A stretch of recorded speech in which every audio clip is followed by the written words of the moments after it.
episode 166. Yeah, baby. Welcome to 2025. And on this episode, Jack is back. Starting the year off right. Jack, my boy Jack Calabrese, the man, the mouth, the not a legend. My brother in microphones. Yeah, we're going to be talking about lost hits, songs that provoke memories, all sorts of good stuff. And I'm sure Jack's going to wax poetic about something at one point in time or another. It's inevitable. So sit back, relax, and enjoy Jack. And me, of course, because, well, it's all about me. 5, 4, 3,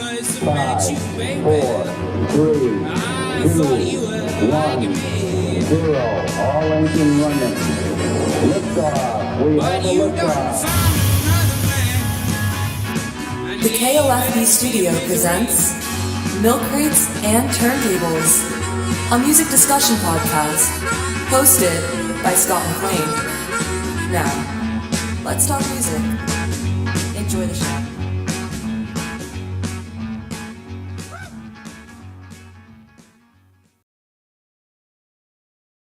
Yeah.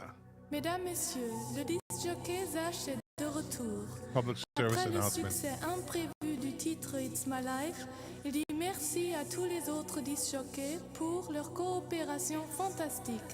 Un merci particulier à NBG, à Future Breeze et à Jean-Paul. Alors, à votre demande, répétez encore une fois. That was a public service announcement, and I agree with everything that fine young lady just said. Encore une fois. And I think I'll have a public service announcement before every show in the future. Encore une fois. Yeah.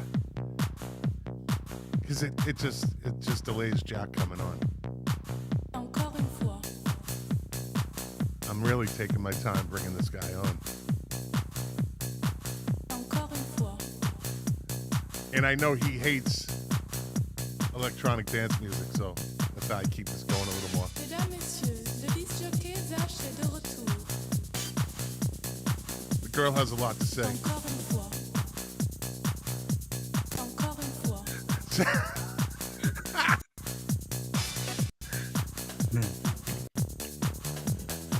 Yeah, a little. You know, I love my techno. My EDM.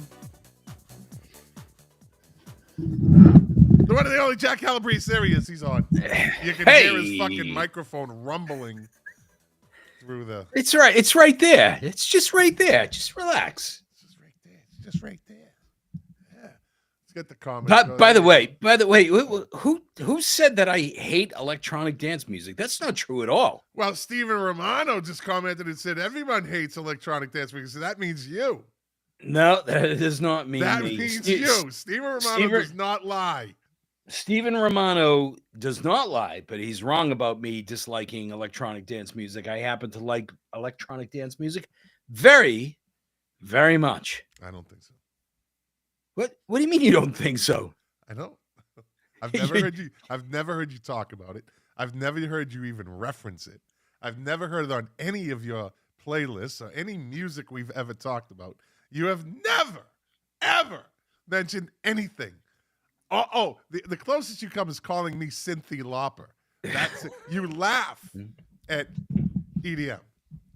I do not laugh at EDM. I like EDM. But look, one of my favorite songs of all time is "As Days Go By" Dirty Vegas. Remember that one?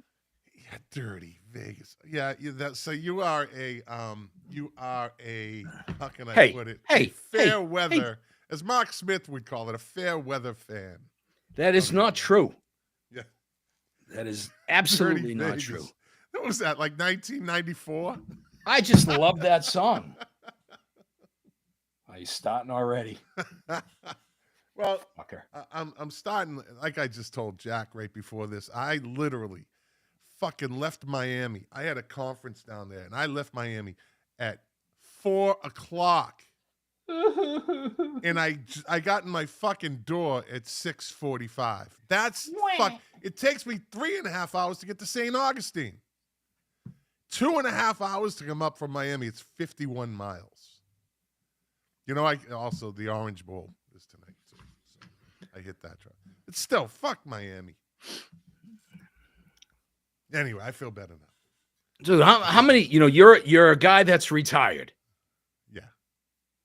That's me. How often do you have to deal with commuting and traffic? I mean, come on. But when I do it big. Yes, you do. Evidently. When I So, do, yeah, you haven't lived big. there in decades, and you complain about the traffic coming in and out of Winthrop. Well, that is a fucking problem. Yeah. No, yeah, but it's not a problem for you.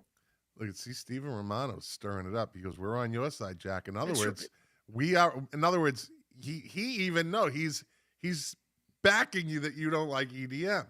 That's not true. I do not dislike EDM. I do not. I dislike ED. That's no good for anybody. How fucking old are you? How old are you? Really? It was a joke. Jesus. All right. Let me here we go. There we go. So how you doing? How's it going this week? Good. Well, Good. What's the latest and the greatest?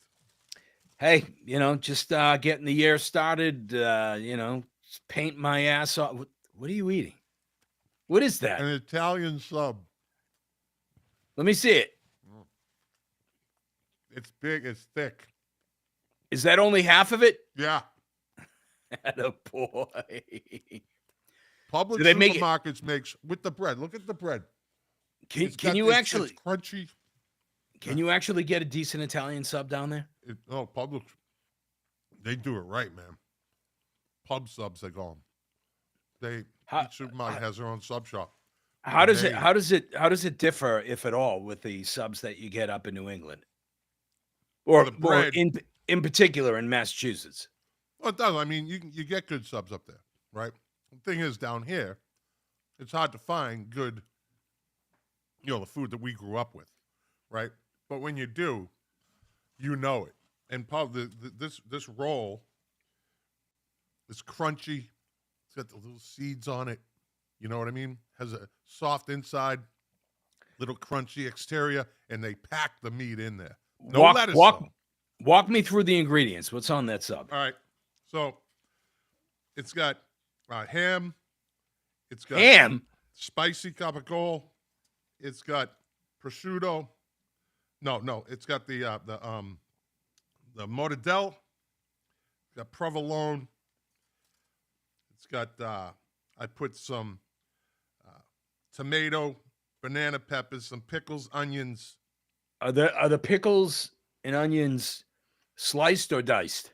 It's like dill pickles, right? That's Yeah. no good. It is. It's good. No, it's no good. And the onions are sliced. It's not diced. It's got to be diced. No, they don't. Yeah, they do. No. Well, I'm so glad that you saved your eating your sandwich for the air. That's great. I told you I just walked in the fucking door. I'm starving. Fucking these conferences.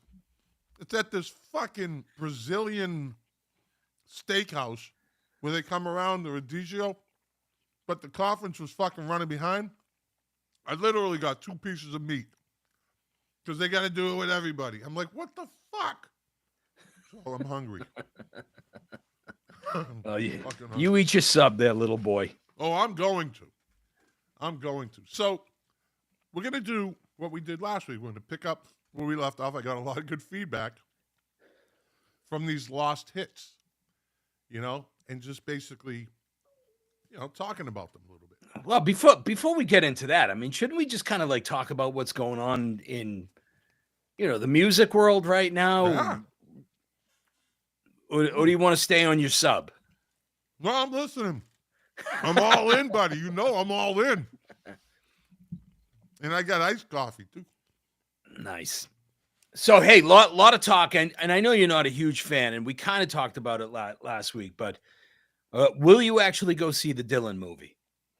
That's an interesting question. I'm really considering it, and which is funny, because number one, I'm not a huge fan, but number two, I don't dislike Bob Dylan. I'm just not a fan, right? I respect his body work. I respect what he did. I'm just not a fan. I think he's overrated in the music department. He has a lot of great good songs with great lyrics, and he has some fucking stupid songs too. So, But wait. What are his stupid songs? now his number one stupid song is "Everybody Must Get Stoned." Come on, that's a fucking idiot song. Zero intelligence to write that fucking song.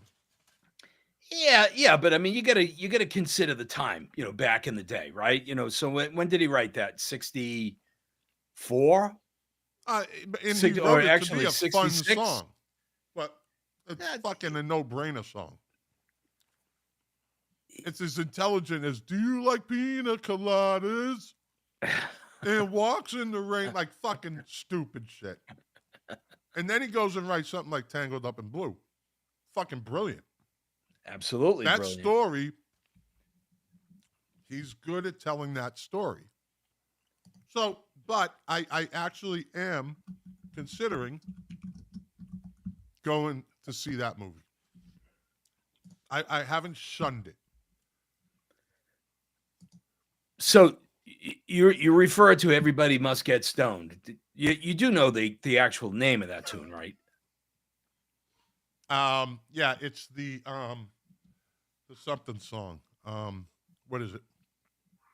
"Rainy Day Woman 12 and 35." Yeah, which really makes no fucking sense. But I want to get to this comment. Steven Romano just said, "You're not going to believe this, Scott. I hate movies. I hate movies." I can hear him saying it right now. "I always fall asleep. I went and saw it. I thought it was incredible. I recommend it." See I that? didn't fall asleep. See, Steve He didn't Romano finish knows it what with that. Oh, he, hey, don't sleep on him. He knows his shit about music. I know he does. Yeah. He always has. When we first started has. this podcast, he would call me up.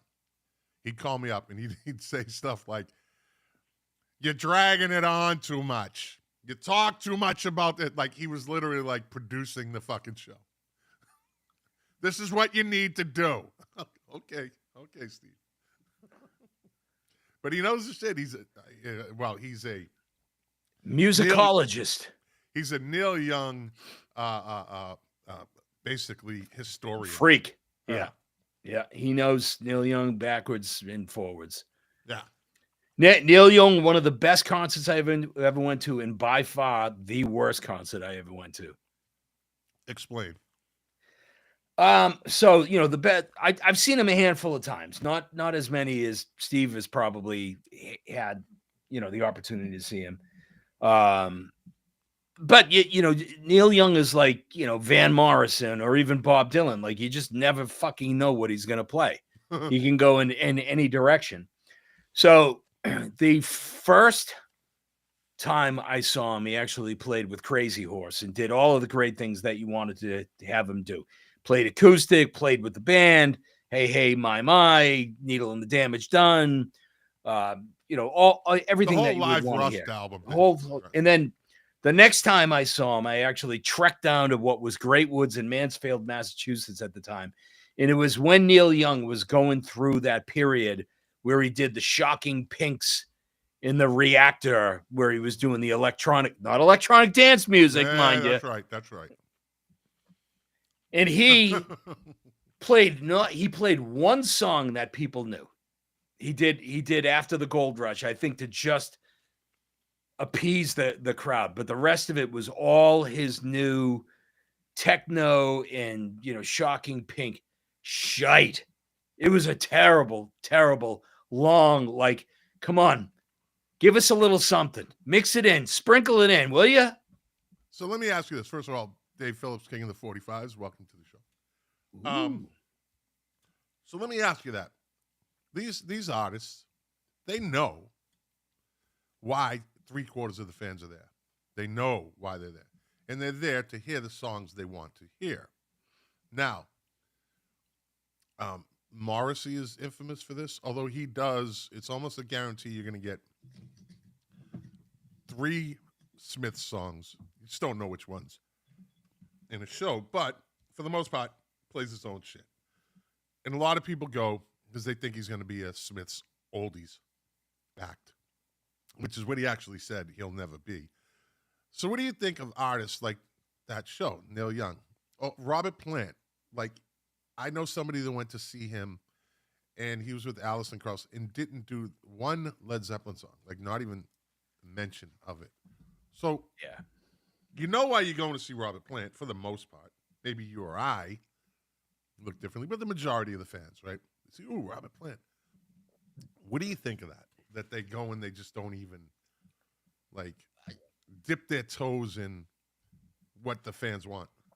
I think we have empowered a lot of artists to kind of take advantage of it. You know, look, well, let's use Neil Young as an example. Totally made up hypothetical situation, right? But you got Neil Young that's going to go out and he's going to play a good mix of, you know, Buffalo Springfield, CSNNY, you know, his own solo stuff, the Crazy Horse stuff and whatnot. Hey, you know, go nuts and advertise it as such.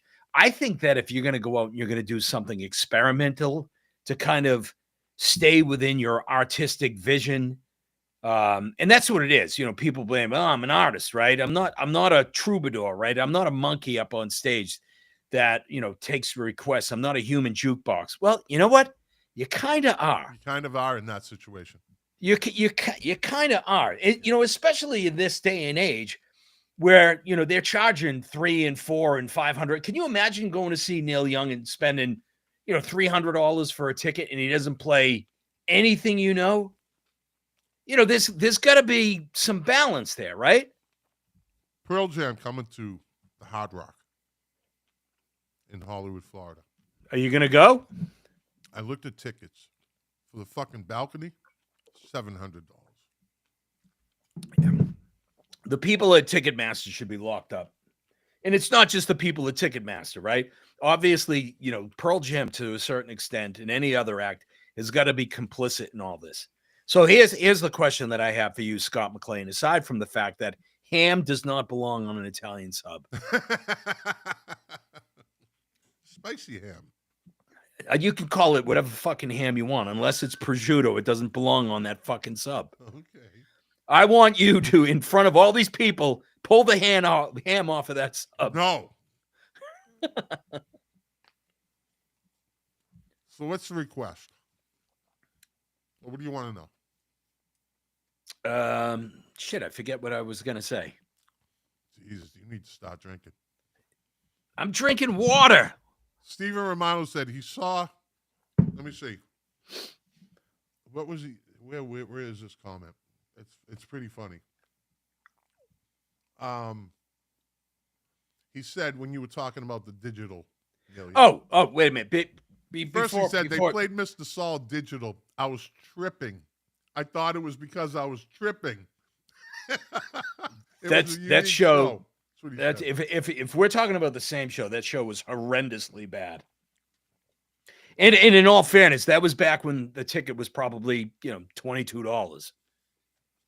But you know, look at the people that paid to see Madonna last year. All right, so you know, first off, you get what's coming to you, right? But you know, people paying $400, $500, $600, $800, over $1,000, and she played snippets of some of her songs, start and stopped some of them, went on 3 hours late, and did new arrangements of it. People left; they were fucking bullshit. You got to remember that. You know, part of the music business is business, right? There's a commerce aspect to it. People want to be entertained. Yep. They don't give a shit about. Well, let's put it this way: most people that are listening to the podcast right now, and most casual music listeners, when was the last time they actually bought a Neil Young record? When was the last Madonna record that they bought? They want to hear the old stuff. Yeah, and she's not appealing to new crowds. So here's the excuse that you actually get from you know, some of these artists. They're overcharging, or what they feel is that they're appropriately charging for concert tickets because they can't make any money writing songs and selling albums anymore. You know, with the digital platform, people aren't buying, you know, albums. I know vinyl has had a little bit of a resurgence, but nobody's buying CDs, cassettes, and nobody's buying albums in large bulk anymore, right? So You don't have the revenue coming in. And if you looked at what Donald Fagen from Steely Dan makes on every time Steely Dan is played on Spotify, it's pennies. Yeah. So while you were talking, let me see if this cuts over. Are you there? It's not working. Here we go. Are you there, Steven? I'm here. What's Jack, up? Can you hear me? I can hear you. Scott, Yeah, can Jack hear me? he can hear you. Yeah. All right. I can't hear him. Can you hear me, Jack? He's I can nodding hear his you. head, yes. Okay. That concert you're referring to, Neil Young had to go out on tour and do a show like that so he could win his lawsuit against a record company because they sued him for not making Neil Young music. So he went out. But David Geffen, recruited him, paid him a shitload of money. Hold on. Just wanted to let you know that little tidbit. All right. Thanks for calling in, buddy. And it was the Reactor tour. It was the craziest thing. I was tripping. Neil Young came out wearing a white suit with the big hockey pucks. He looked like Mr. Knee. Did you like that show? Did you like that show? No. It was a great time. It was a great time. It was the first year of Greatwoods. Ah, okay. Dude, that Neil Young show is like putting fucking ham on an Italian sub. Like he always does. When he plays Greatwoods, it's usually the year opener. Fucking May fucking 6th this year, freezing out. All right, dude. Thanks for calling. All right, bud. So what Steven is referring to, and he knows his stuff. David Geffen spent a boatload of money to recruit a bunch of big name artists when he started Geffen Records, and one of those individuals was Neil Young. And David Geffen was betting on Neil Young putting out, Neil Young sounding records and making a lot of money.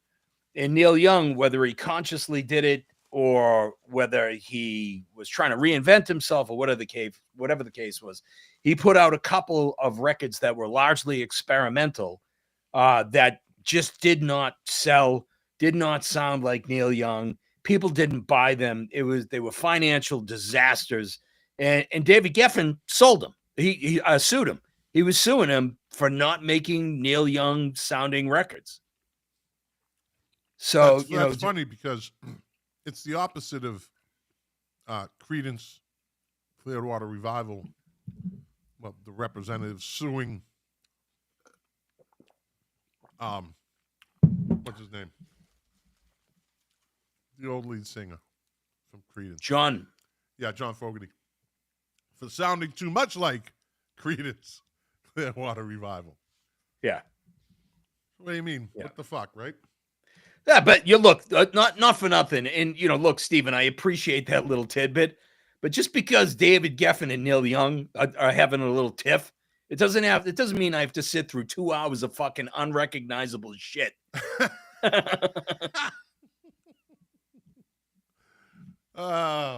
What else is going on? What else is on your mind, Jack? Oh, a little bit of this and a little bit of that. So, wanted to talk a little bit about, the Dylan movie. I do think that you should see it. Although I do recognize that, the movies are oversaturated now. It's either Marvel or DC comic movies or, music biopics. I mean, run down the list. You got the Queen one, you got the Amy Winehouse, Elton John. you had the Elvis one, you had the Hendrix one, The Elton John one. the Elton John, and most of them suck. I won't go see them because someone asked me why. I said because I lived it. Like we were there. We know pretty much. There's nothing that they did in those movies, with the exception of, and I'm assuming this. With the exception of the origin story, like key parts of it or small parts of an origin story. Yeah, but even what the fuck do I want to know Elton John's background for, anyways? Yeah, Elton John's got a compelling story. Actually, that one wasn't half bad. It was part kind of fantasy and part kind of story, but it actually showed that he could be a bit of an asshole. Hold on, I got a piece of but ham. even I got a piece of ham in my teeth. Hold on. I'm sure you do. Go on. Doesn't say- belong on an Italian sub. What was that? What were you drinking? What was that? Oh, this is Mr. Brown iced coffee. God, Yeah. Yeah. I like it. I was drinking those in 90, 91 in Sacramento. You can only get them at like Asian stores. cans of iced coffee and Italian subs. It's really good to know that you're taking good care of yourself, Scott. Dude, I've eaten sushi and then followed it up with chocolate milk. So, We all know the Luther. dude, I bought that one time at lunch at public supermarket, right? So I get supermarket sushi, but they make the sushi right in front of you, and it's a Japanese guy, so you know it's real, right? It's funny. How do you know they he's hire those guys too? How do you know he's Japanese? Chung cheng ching. Oh my god. Oh my That's god. what he says whenever I go to order sushi. Hi, can I have a banana roll? Chung cheng ching. So That's great. and I gotta go. Adios, everybody. It's 2025, Jack. All that shit's gone. That woke shit is dead. It's dead. Nobody fucking cares anymore. Nobody cares. Nobody cares. That's all I'm saying. We can joke about it again. We're free to joke about it again. Imagine that. Freedom! Hey, I grew up being called a guinea, wop, dago, right. greaseball. I loved it. Nothing wrong with that. It made me who I am today. That's right. That's right. You and your glowing personality. That's me. Yeah. Yeah. That's me. You know, sparkling. So lost hits. Oh shit, we're already getting into this. What about the other stuff that we were going to talk about? Well, bring it up. Start talking. How do you feel about Kendrick Lamar playing the Super Bowl halftime show? Is he worthy? Kendrick Lamar is he's one of those. The guy sells a lot of fucking records. Oh yeah, Kendrick Sells Lamar is a lot of records. He's a major talent in his definitely. He's in the top, like he's in that top echelon of like 4, maybe 5 people at this point right now. Doesn't get caught up in any, seems to not get caught up in any controversies. So, I know that we've talked about this in the past. Him and Drake don't like each other, that's for sure. Who likes Drake? A lot of people like Drake. Yeah. But Kendrick Lamar isn't one of them. No. Yeah, but look, rap is having a feud. That's really a new original idea, business. isn't it? It's good for business.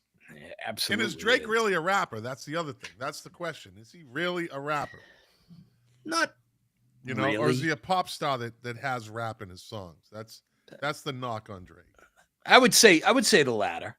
He puts out good music. I like it. But with Kendrick Lamar, in the Super Bowl show, halftime show coming up, it always brings up the debate of who put on the best Super Bowl show and who didn't. And we've had this conversation before. Yeah, it won't be him. No rapper is ever going to put on the best show. Why? It's How can you say that? It's not designed that way. Like they are just not. They're not. Rap is not a dynamic show. Prince puts on a dynamic show. U2 put on a dynamic show. Whitney Houston, dynamic show. Rappers are more of a in-your-face show.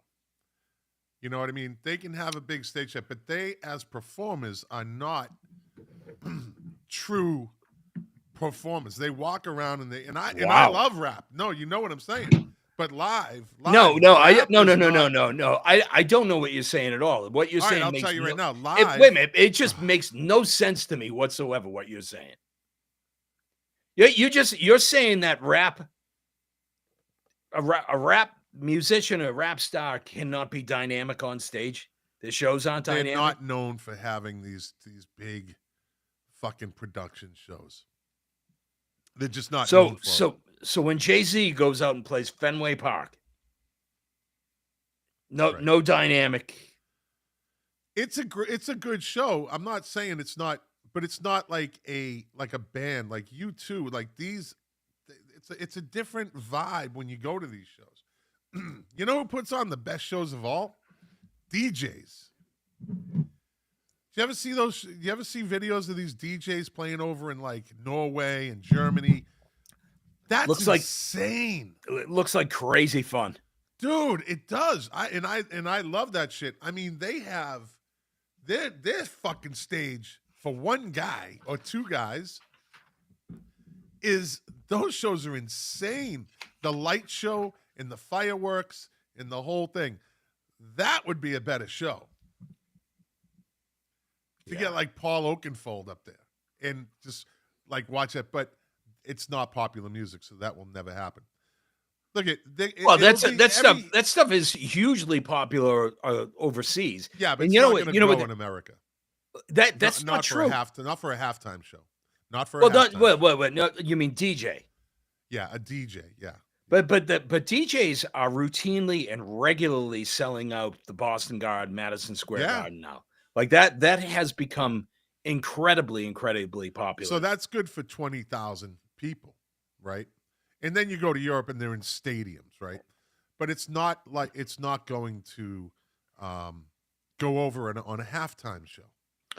I don't know that I can speak to a DJ, at a halftime show one way or the other, but I think that you're probably selling Kendrick Lamar a little bit short. Well, I have no.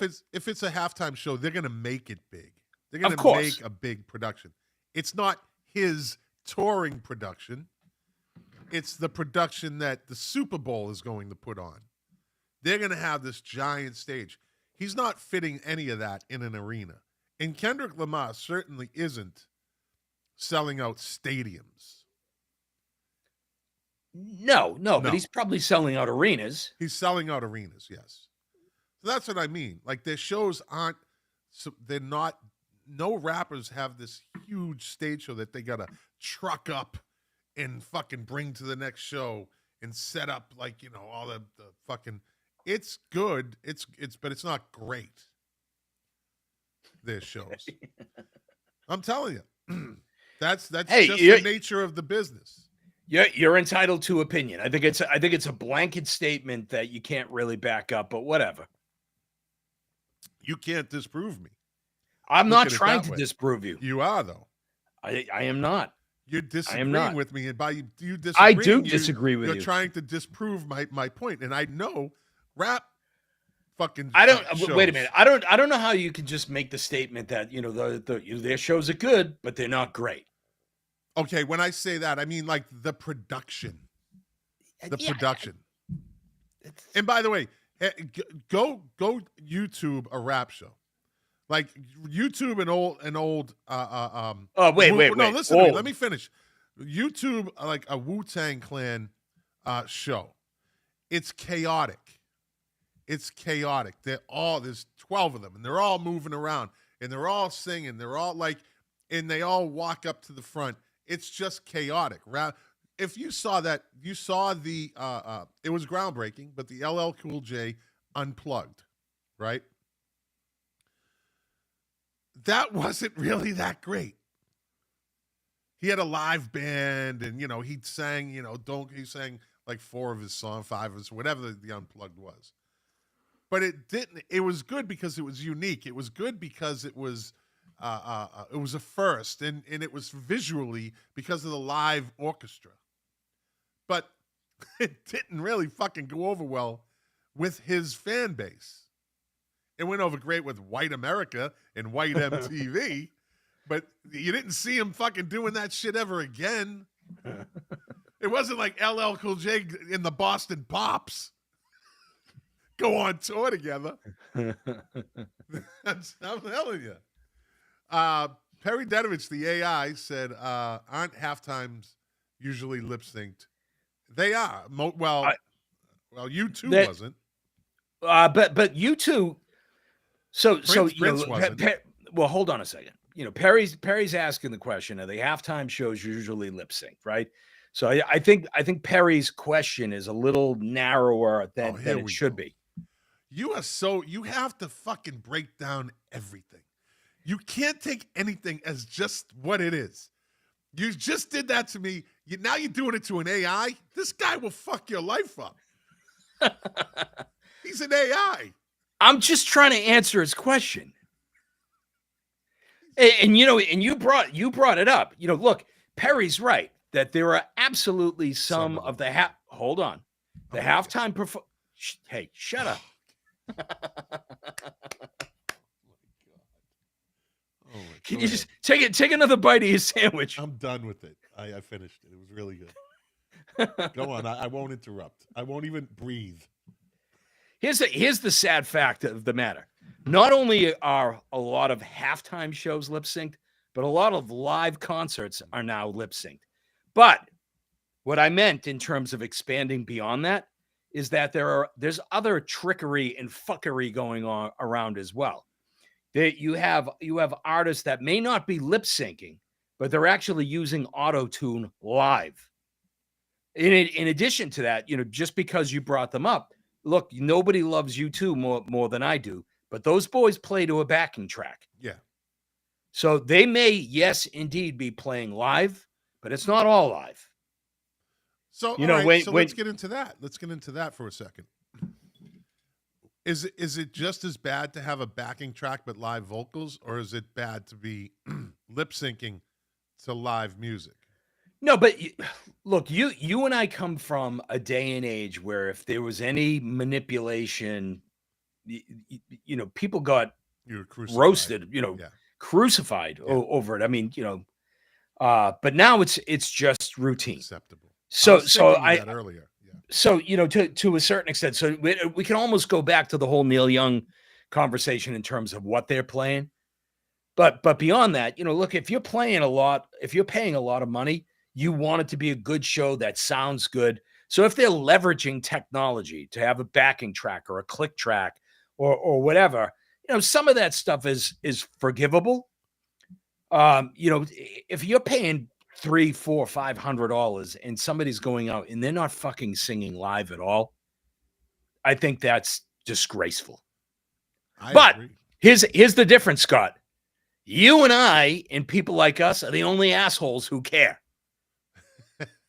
You know, I don't know about that. I think there's a lot of people that do care. A buddy of mine dragged me and Deb to see a country artist, this guy named Nico Moon.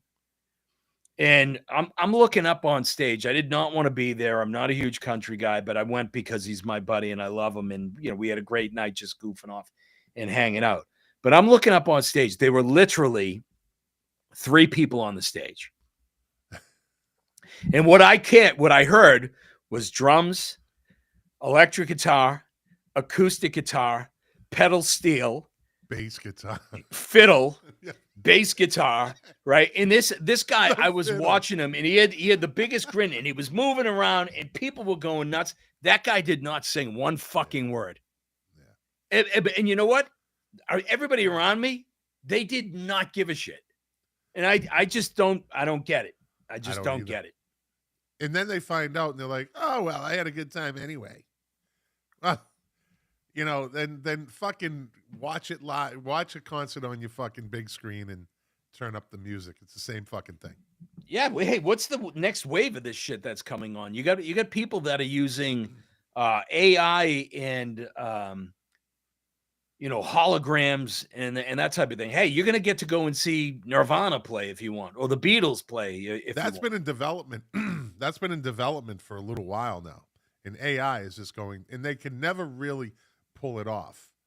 But AI is going to really raise the bar in that. Now, I would enjoy something like that. You know why? Because you know what you're going to see. Yeah. You know exactly what you're going to get. It'd be entertaining visually, audioly.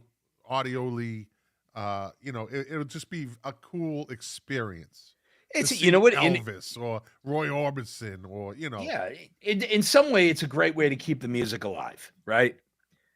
And they make money off it too. Introduce the music to new generations, and to your point, yeah, how do we keep milking? How do we keep making money? Right. You know, for me, am I opposed to going and seeing, you know, an AI version of John Lennon? You know, it depends. You know, if it's advertised as such, it's good production and it's reasonable. Good write-ups, exactly.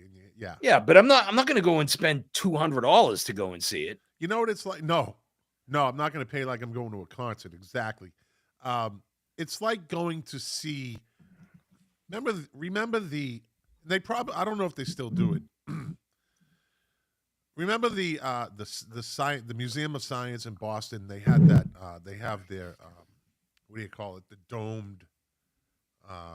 The Mugar Yeah, Omni no, it Theater. was like when you Oh, would go, the planetarium. the planetarium, right? And you would pay to go see something in there that had like Pink Floyd music in the lasers at the time, right? That were like really technologically advanced and the stars going over. And it was just a whole experience, right? And they're playing Pink Floyd music or whatever. It's kind of like that, except you're going to see a hologram and, and you're going to be like, all right, that was fucking pretty cool. That's how I would look at it. That'd be pretty cool. As long as the music's loud and crisp and the hologram doesn't glitch like fucking Princess Leia. Zit, zit, zit. Yeah. For me, I would still much rather go and see a guy or a gal with an acoustic guitar. Yeah. Well, somebody that can actually, pull it off live. I agree. Perry Dedovich, the AI, says apparently there's usually a couple of laptops on stage and backstage now, which is the norm. And he's right. And that has to do with lighting. That has to do with when I saw the church in this little venue with Phil Kelly here in Fort Lauderdale, and they had a laptop right on stage, like they were controlling that, like they were going in and doing something in there, and I don't know, and they didn't seem to have backing tracks. They were pretty much doing what they do, and I don't know what it was for. But it was interesting to see the laptop right there, like to the right of the drums, and he'd go over and he'd do something in there, and I don't know. Yeah, this whole idea of like cheating in live music, it's gone. It's out the window. Yeah, I agree. I don't think I think people like us care, like Dave Phillips said, he cares, but the average fan, they see Taylor Swift. And if she lip syncs a few songs, Madonna was notorious for lip syncing in the 90s. She actually got caught lip syncing. Didn't care. Nope. Didn't care. No one can run around like that. No one can run around and sing that fucking clear, like without being out of breath. Yeah, not only did she not care, but the people that went to see her didn't care either. It didn't affect in a bad way her ticket sales in any way, shape, or form. Millennials, fucking idiots. Look at you. I'm just saying, boomers would never stand for that. Like, we would have been outraged. Millennials like, it's okay. Fucking idiots. I'm starting to gain a little respect for Gen Xers, by the way. I'm a Gen Xer. Gen Xers and millennials. So they're starting to like act like they were the ones that invented shit, but they're realizing that as they get older, now they're looking at millennials and this new generation A or whatever. Gen Z? Yeah, and Gen Zs. They're looking at them and going, you guys suck. Just like we said to them, you guys suck. Right? Now they're getting old enough. Now they're walking in our shoes, watching these motherfuckers try to ruin everything that they had growing up, right? That we gave them as boomers, I mean, we invented the big wheel going over the ramp that was built over fucking 2 trash barrels. Like, we invented that shit. That was us. Like, thanks to us. Evel Knievel. Yeah. Right? So I tell people the stories about when we were kids, and they can't even fucking believe it. I mean, that one of my first jobs was selling fruit in Haymarket. I used to take the train by myself at like 6 o'clock in the morning. Like, would you ever let your 12-year-old kid do that? No. I used to take the train into Boston to see my grandmother by myself, and I was like 11, 12, like you said. Yeah. I mean, at 14, we were going into the combat zone, which was like New York's version. It's the New York version of 42nd Street, right? And we would just go in there like fucking, we didn't give a fuck. Nope. You know what I mean? It's crazy. Like, in the fact that our parents let us take the train into Boston, the bus to the train, right into the city, and get off in the subway and walk up the stairs and go into the city by yourself. Yep. Like, I fucking love that. I love that, but not anymore. Know why? Because baby boom, Gen X mothers ruined everything. Gen X mothers ruined Everybody gets a ribbon. Gen X mothers are the fucking ones. My parents didn't let me. They made me, and I didn't like it. So now it's like, we're going to take everything away that was good.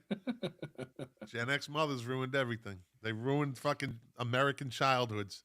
But there's still some rebel mothers out there. There's a lot of rebel mothers. What kind of a connection do you have with your own kids? Do you guys share a lot in terms of what you like for music? Music isn't really talked about, like, with me and my, it was when we were younger. Irene and Colin were, they would listen to everything I listened to.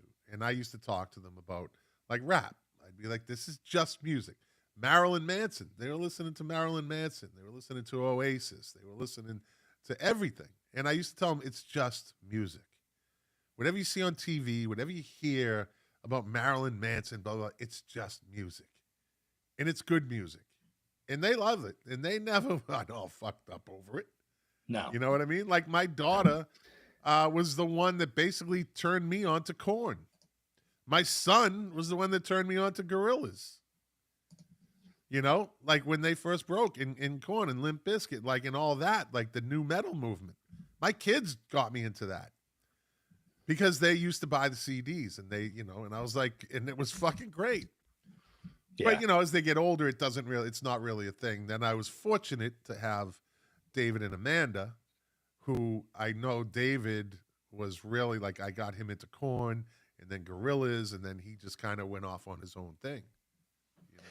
My kids, like little kids, grew up loving the Pogues, REM, Tom Waits. Yeah.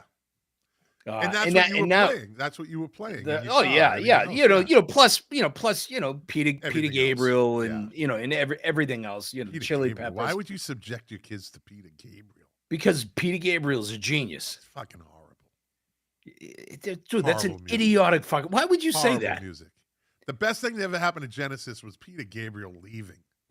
Oh my God. What the fuck were they doing when he was there? They weren't doing anything. He was he looked like a clown when he shaved his head down the middle. The guy from Prodigy made it look better. Let's put it that way.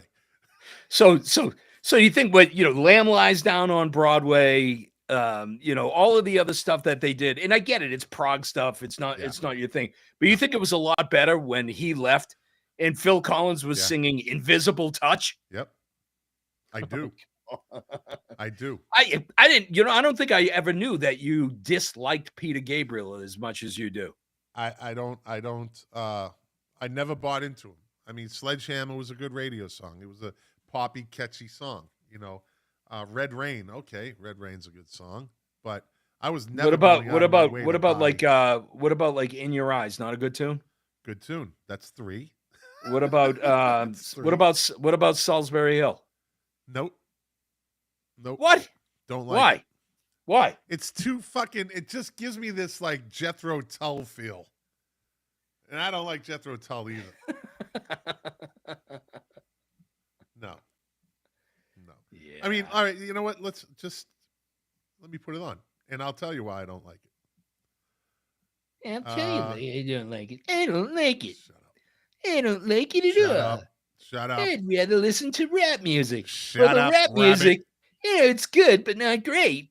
Shut up, dynamic. Rabbit. That was one of the best cartoons ever with the fucking Rocky the gangster. Shut up, rabbit.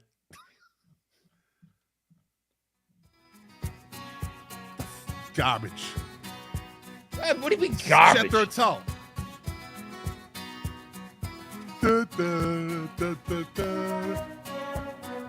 Climbing up on Salisbury Hill. Yeah, I like Salisbury steak better. Of course you do. I do. See, look at Steve Romano. Don't put it on, Scott. I'm with you. It's a garbage song. It's garbage. It's Peter Gabriel. Look, Peter look, Gabriel. You know what? Peter Gabriel and fucking and what's his name from Styx? DeBarge, Dennis DeYoung. Dennis DeYoung. Those two should fucking get together and make a play. They should I just think make that a fucking play. I think that Peter Gabriel is well beyond Dennis DeYoung. I'm sorry. Yeah, well, El DeBarge, Dennis DeYoung. It's all the fucking. El DeBarge is better, actually. God. Look at you, Salisbury steak. When was the last time you had a Salisbury steak? And probably in Winthrop High School cafeteria. Lunch. You kind of miss it. You kind of miss it with that brown sauce. It's fucking hamburger. It's a burger with brown sauce. That was the thing. Yeah. Nothing will ever be better than the pizza burger that they used to serve when you were way too young, because I was in elementary school. And when they first broke, we were in the Highland School when they started supplying schools with school lunches. It became a big deal. And they were these fucking scalding hot tins. They were literally like fucking TV dinners. And you would just smell on Tuesdays. It was the pizza burger. The pizza I don't remember the pizza burger. Was covered in fucking mozzarella cheese. A burger covered with mozzarella cheese and sauce, red sauce. And it was like molten lava. Like it was, but it smelled so fucking good. It smelled so good. Let's get into some lost hits here. And I'll start off. This is a journey into sound. What song is that from? You wouldn't know. It's Eric B. and Rakim. Anyway. This song came out in 96, and I don't know. I think you heard it. It's a lost 90s. I got a bunch of 90s hits here. Because 90s was actually horse meat. 90s is good music. So who sings this? Have you heard this one?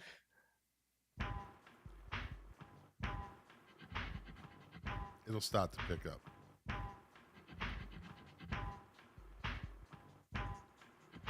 It's a state of mind. I take things off to clear my head, to say the things I haven't said. Live inside the elements, the earth and sky are my best friends. Water is the evidence that washes me from end to end. It's coming up the hook. With my naked eye, I saw the falling rain coming down on me. With my naked eye, I saw if I said it all. No? No, I don't know this tune. Lucius Jackson. Oh, yeah. Okay. Lucius Jackson, Naked Eye. Is Good it video Lucius to that or too. is it Luscious Jackson? I always said Lucius, but it's Luscious. Is it Luscious? I think it's Luscious. I think they pronounced it Lucius, though. Either way. Anyways. You know, I made a concerted effort to stop saying anyways, and it worked. So tell Deb she was successful in changing my vocabulary. Deb is Never all too about old to learn. Deb is all about deprogramming. Oh, Steve Romano's very active tonight. Thank you for not recognizing that song. Yeah, you got me, man. I didn't. Yeah, I didn't know that. Okay, what do you got? Give me a song that I can play. Let's see. You know what? I'm going to start with something that is actually kind of old, and I'll tell a little story behind this. Let me ask you this, Scott. When Van Halen first started out, and this was even before they put out their first album, they hired Ted Templeman of the Doobie Brothers producing fame to produce the first Van Halen album. And Ted Templeman and the management actually wanted to get rid of David Lee Roth, like before the first album was even recorded. Do you remember who they actually wanted to replace him with? I've heard this story before, but I can't think of it off the top of my head. They wanted to replace him with the lead singer of a band called Montrose. Yeah, Sammy Hagar. Sammy Hagar. I was going to say that too, honest to God, but I was like, they wanted to replace him with Sammy Hagar, yeah. But Montrose had their probably biggest hit was a song called Bad Motor Scooter. Great song. Want me to play it? I want you to play it, and I want you to play the beginning for one particular reason as well. So you saying this is a lost hit? It is a lost hit. All right, here we go. Oh, shit. If that's not a Van Halen song. No.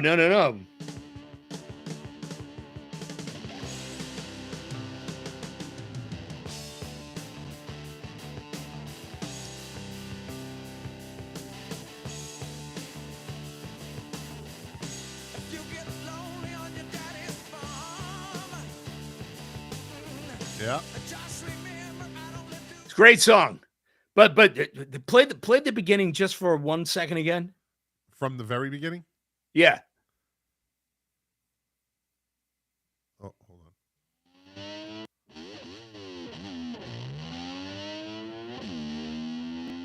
All right, you can stop. Now listen to this.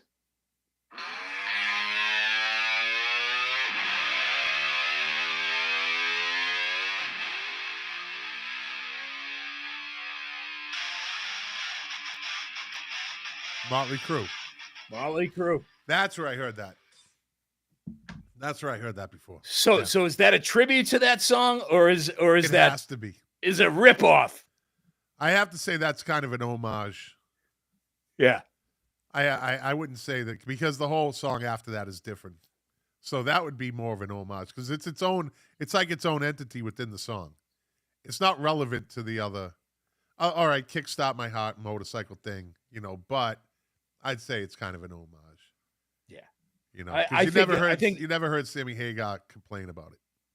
No. I think that Motley Crue were well aware of the early Montrose. They were a monster band. Right. They were actually probably deserve a lot more credit than they actually got. They never really hit the heights. They were pretty popular, back in the day. But right. But Bad Motor Scooter, great song. All right, tell me what year this song came out. And it's a lost hit because it was popular. It was in the charts. What year? So this is the Nails. Yep.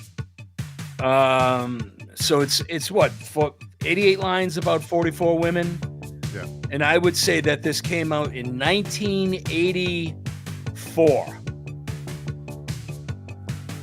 1986. 86? Really? Girl, she held out to the bitter end.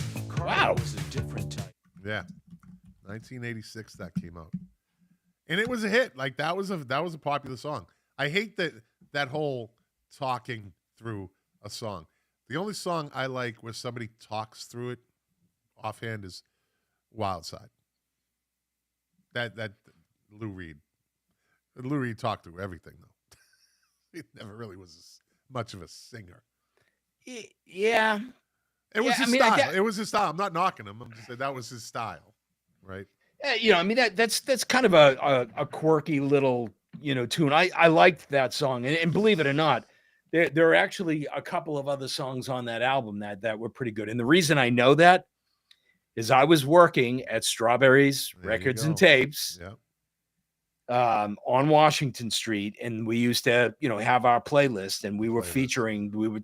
The Nails was in rotation, and they used to play that song. I heard that song. Those playlists were brutal. 30 times a day. Fucking brutal. When I worked at a record store, and it was like, I don't know what's called.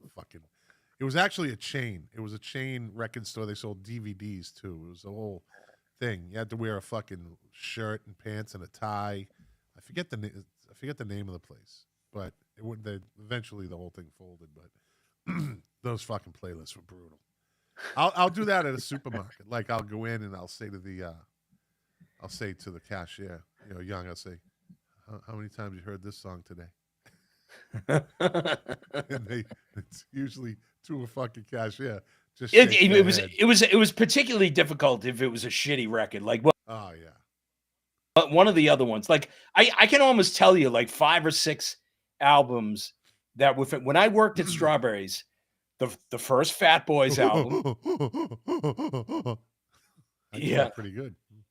The Nails, David Bowie, Tonight with like Blue Jean and Never Let Me Down. Right? Not a great record.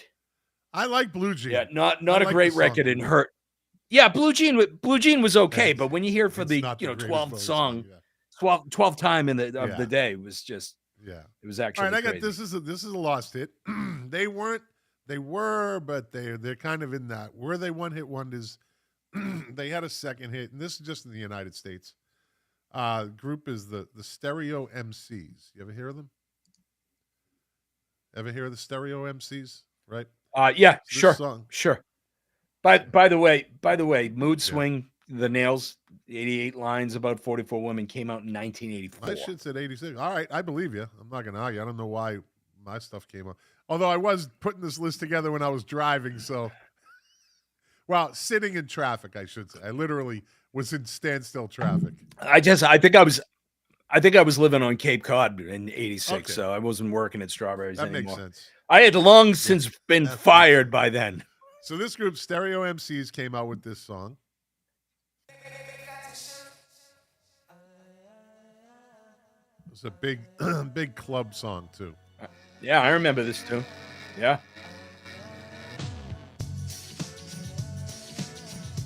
Right? This is a big club song. And at least in Sacramento. That's where I was when this. So this came out in 1992. What were you doing in 92? I was living in Somerville with Deb. I might have been was I in Winthrop by that point?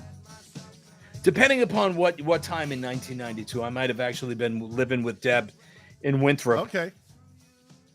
On the verge of having a first child. Okay. Fun times. Fun times. Oh, All right, yeah. give me another lost hit from your list.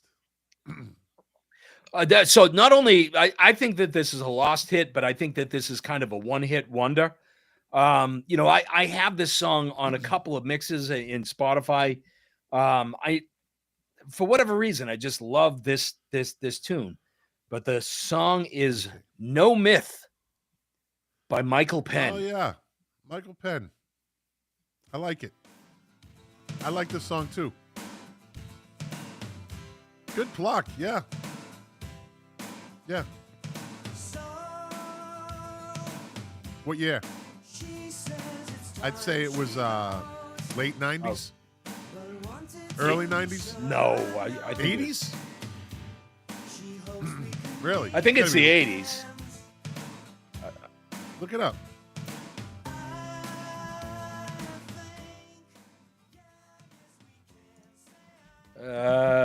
Late 89. 80s, yeah. All right. Yeah, 89. It's actually later than I thought it was. I don't know what it is, but for whatever reason, I love that song. By the way, Michael Penn married a Boston music hero. Oh, he married. Did he marry? Was he married to Amy Mann? Yeah, yeah. Amy Mann, yeah. Till Tuesday. From Till Tuesday. Yep. I put Michael Penn in there with Julian Lennon. They had like those two. Each one of them had like Velotte had like three good songs maybe. Michael Penn was the same. He has another hit too. There was another song that came off his debut album, if I remember correctly, and it was a pretty good song. Like it wasn't bad. I just remember that it wasn't like, oh, this is fucking horrible. Yeah, his stuff is okay. It's okay. That was that. Like, but that song that was his high watermark. I remember he played the WBCN River Rave at the Boston Gardens, and I was with Burt Klein from Winthrop, and I had a couple in me, and I was talking to Michael Penn, and I just made a complete asshole of myself. All right. I can't even tell you what I said, but I remember, walking by going, Jesus Christ, get your shit together, will you, man? He forgot about you as soon as you walked away. No, he didn't give a shit. But yeah, and you know what? Like he was mid-sentence, and I actually turned away from him because Dave and Ray Davies walked there by. You go. There's a reason. Yeah. All right, this song. What's that? Bye-bye. Oh, yeah. Bye-bye, Michael Penn. All right, this song, tell me if you know who sings it.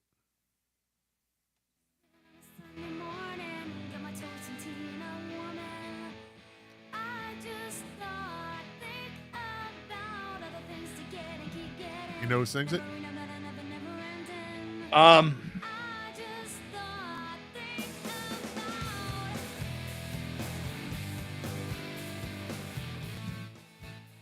Letters to Cleo. Yeah, I like this song too. Yeah. It's a good song. Came out in 1997. Well, But it's one of those songs you don't hear on the radio too much. You don't even on Sirius. Like I listen to the 90s. I jump around, you know. But Boston band. Yeah. Yeah. Yeah, the song is Here and Now by Letters to Cleo. Yeah. All right, give me another lost hit off your list. I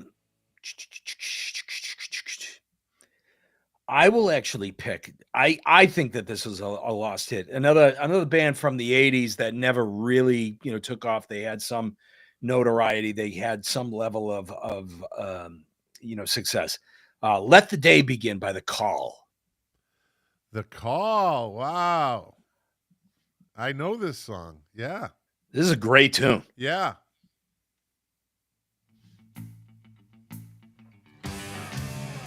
Yeah. Yeah, The Call. Wow. Never really did much after this. So.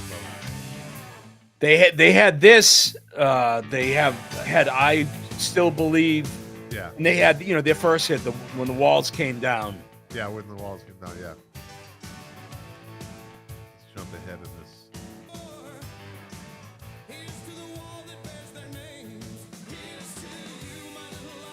Yep. What year? Oh God, that's got to be 86, I guess. Oh, check it out. The Call. Wow. How about that? I love doing these shows. I love this whole rabbit hole because you really 89.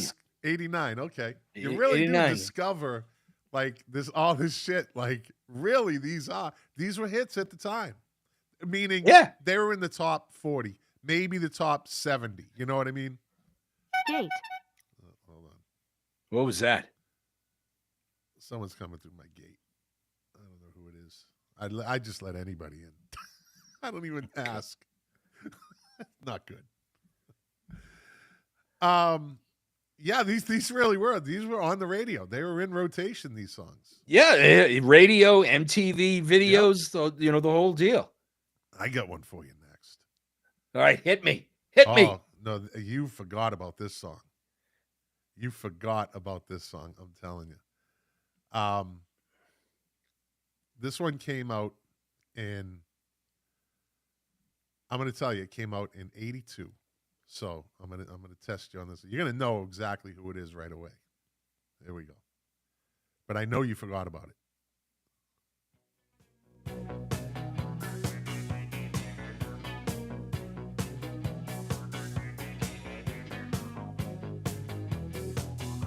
You know it yet? No. Very unique sound. You've heard the song though, right? It sounds familiar to me, although it sounds completely cheesy, like it's like in a driving scene in the movie Footloose. This is like the fourth hit off this album. Oh, this is Missing Persons. That's who I thought it was. Yep.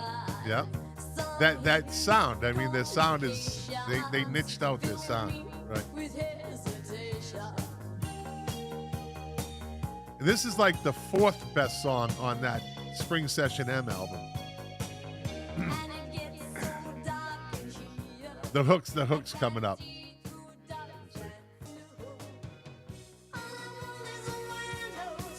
That's the hook of the song, right? It had a video. It was played on the radio. So, can you not tell me? You have to agree with me on this. This album cover is almost the absolute epitome. If there was a definition of the 80s, right? This could possibly be the picture that you would see. The cover of Spring Session M. So it's a beautiful cover. but just all the colors, the hair, the fucking blue line through the eyes, the whole thing. So Yeah. hey, you were talking about Letters to Cleo, right? Dale Bozio? No, she's not in Letters to Cleo. Well, no, but she was a local girl. She was Yeah, she was from Medford. Medford, Her Massachusetts. and her husband, Terry Bozio. Well, I don't know if Terry was. Oh, She okay. met- I she thought met- they she- met. So Dale Bozio was in Medford, Massachusetts. She ended up going. She studied drama at Emerson. Went out to California LA, to be yeah. like an actress. She actually ended up at the Playboy Mansion for a little while, Yeah. and then ended up with Frank Zappa. That's how she met Terry Bozio. So, By the way, you know, when she was at the height of her fame, if you want to call it the height of her fame, like right around 85, she posed naked in Hustler magazine. she had a killer body. Oh my God. So the story goes that she's out in LA and her sister was there, and something happened to her sister with it. She got in an accident or something. And her sister was pretty banged up, and they were staying in a hotel, a Holiday Inn, as a matter of fact, I believe it was. And so she's in the lobby. She goes out to the lobby to get something, and she sees these three guys. And she doesn't think much of it, but they kind of approach her, and they start following her up to her room. And she runs in the room, closes the door, calls security, hotel security. She said, next thing you know, there's a knock at the door, and she looks through the peephole, and it's a security guard. And the guy, she opens it up, and he comes in, and her sister's on the bed, and the guy says, all you need to do is shut up and do as you're told, and you won't die, basically. And he grabs her and throws her up against the wall, grabs her by the hair, right? And she breaks away somehow, and she runs over to the window. And the guy comes at her, and now her sister starts to kind of interfere. But she's all banged up. She climbs out the window. She's on the ledge of the fucking Holiday Inn on the 4th floor. The guy reaches out and grabs her, and she says she just let go, and the guy let her go, and she falls 4 floors, hits the top of the Holiday Inn sign. You know that arrow? Sure. Right? Hits that, fucking falls down, hits the ground. She broke both her elbows, her floating rib. She fucking almost died. Like, she was fucked up, right? She wakes up like 2 weeks later in Frank Zappa's living room. Frank Zappa had paid to get, the hospital. She's got, bring her to my house. They set her up in his living room. And she said, I woke up and I hear a harp playing. And she's like, did I die? And it was Moon Zappa playing the harp because she said that will help her heal. And she said, I was passed out. I dropped out again for like another fucking week. And they were trying to feed her pasta. She remembers, she goes, they kept trying to feed me pasta because you haven't eaten in 2 weeks, right? But yeah, that's where the song Destination Unknown came from. It was kind of from that story. Yeah, I didn't know that. Go. Yeah, she just let go and was like, whatever happens at this point. Yeah.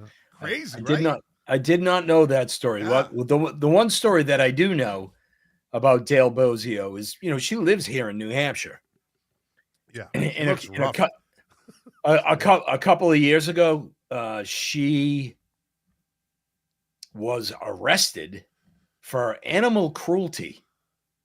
So in 2009, she was convicted of animal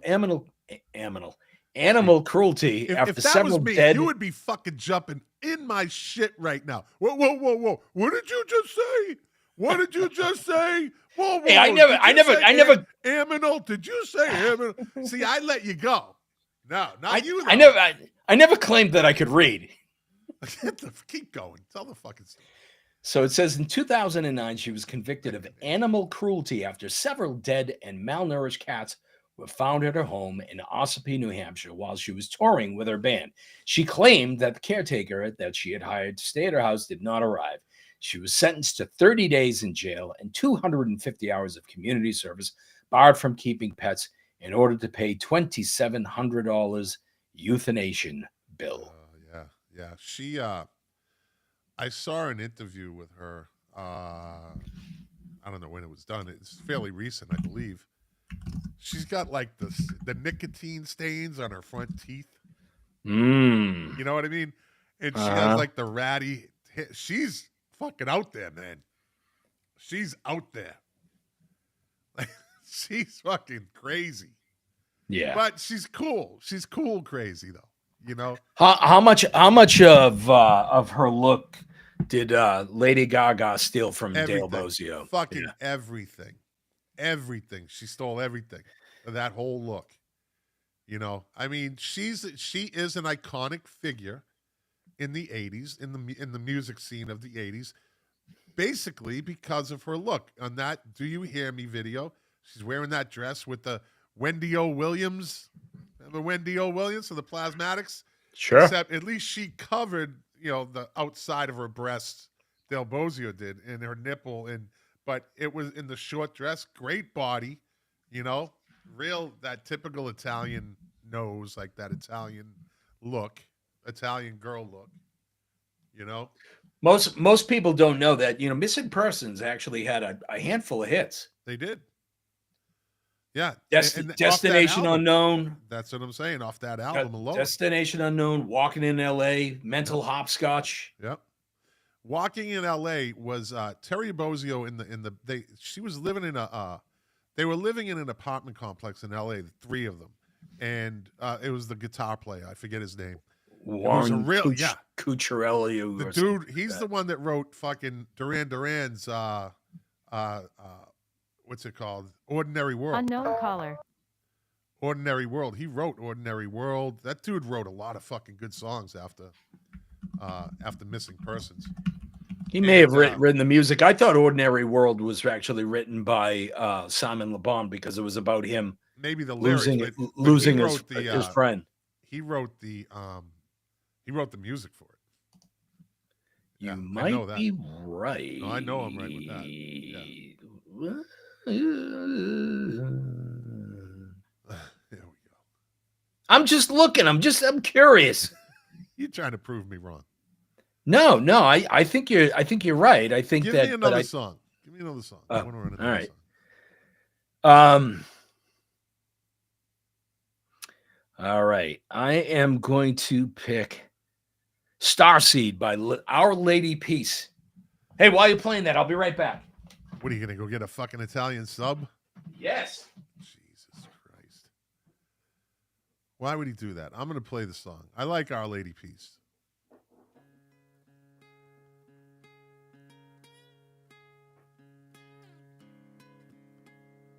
I don't know if this is a lost hit, though. This might be a song that he likes. But I don't think this is a lost hit. I don't think this had airplay. He's not here, so I can talk about it.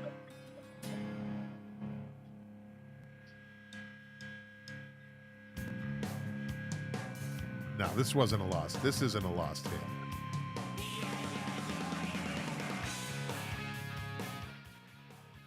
No.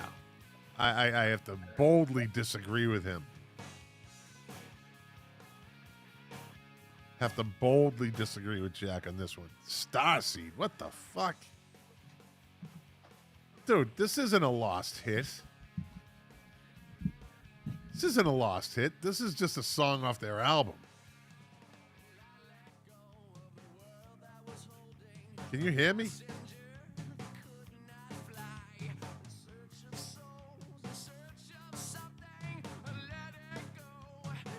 What are you doing?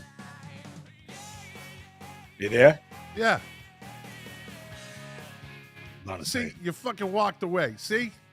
With those fucking in-ear fucking earplugs. Can you hear me now? This dude, he walks out, gets out of Bluetooth range, and now he can't hear anything. Hey. Huh? I can hear it. I Okay. can hear it. Dude, this isn't a lost hit. Yeah, it was. What are you talking about? No, if you were gonna have an Our Lady piece, a lost hit, it wouldn't be that song. It would be this song.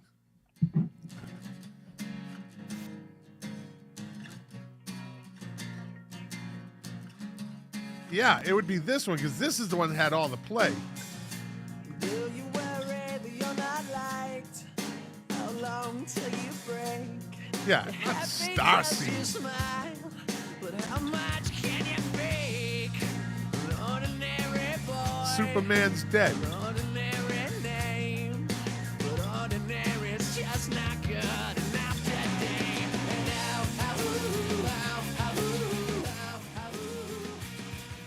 Starseed is like the third song that would be played by them. It was a single. It was actually on the Armageddon soundtrack. It was a single. This is the other song that would be before that one. Hey, I can pick whatever fucking song But it's I not a want. lost hit. I know It is a lost I know hit. Our Lady It piece. it is. Listen, this is a good song, actually. throw away the radio. Suitcase keeps you awake. Hide the telephone in case you realize that someday This is a lost hit. you're not okay. You level out, and it's not alright now.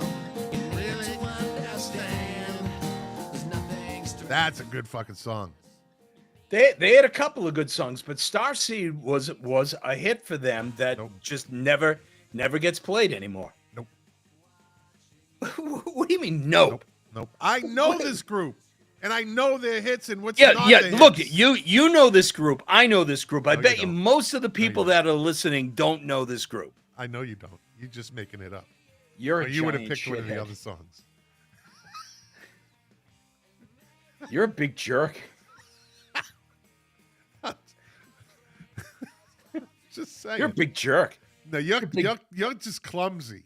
You're just stupid. You're just. You're a giant stupid head. All right, here we go. Now let me get to my next one.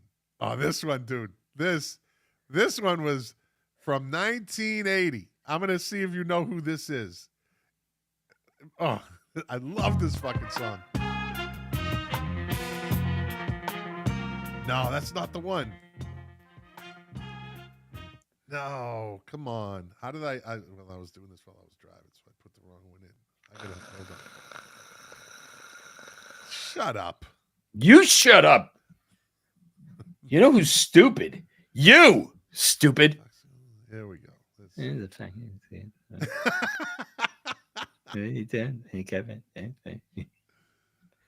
I can still taste the ham from my Italian sandwich. It's right.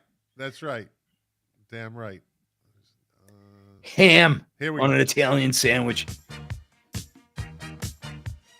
Who sings it? Oh my God. 1980. This was a hit. This is a top 10 hit. Is this Our Lady piece? No.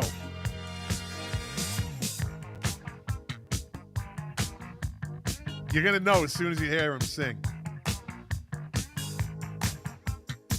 You don't know this song? Oh, I love this fucking song. Here we go.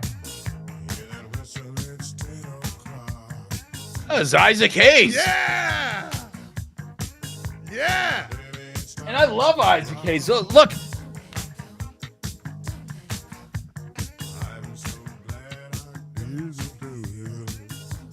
I was just listening to Isaac Hayes There the you other go. day. Chef! Here's the hook. Oh, yeah. I remember this. Feeling is killing me.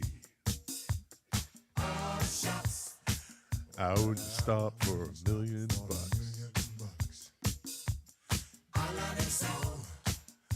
No inside and don't let go. Oh, oh. See, I can do Isaac. You can't. You don't have that voice. Isaac Hayes, 1980. That's a jam. That's a jam. All right, give me another one. All right. How about since we mentioned them earlier, how about Man on the Corner by Genesis? Yeah, you know what? I'll go with that. I'll go with that. That is one of their lesser played hits. They right? never play it. No. But it was a hit. It was in the top 40, I believe. Now, how many songs we thought were in the top 40, but were in such heavy MTV rotation, we just kind of confused the two, right?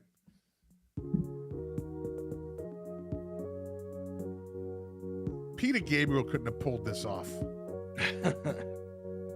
He probably would have refused to play this. Exactly, because he's a fucking asshole. He's an asshole. Yeah, Man on the Corner. That's a good song. That's a good song. Well, that was a good album. Song. That whole fucking album was good. Yeah. You know? Yeah. Couple more. This one came out in 1998. I think you know it. I think you probably you should know it. It was pretty popular. Oh, yeah. New Radicals. Yep. My daughter, Irene, hates this fucking song. Why? I don't know. But she hates it.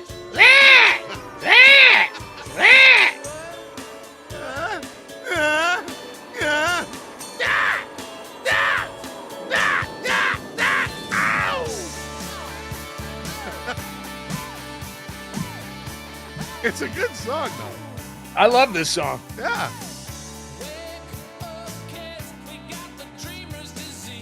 If you can't listen to this song and think of Winthrop on a summer, like in the summer, 3 a.m. we ran the Miracle Mile. You know what I mean? Like, oh, when there's just nobody around.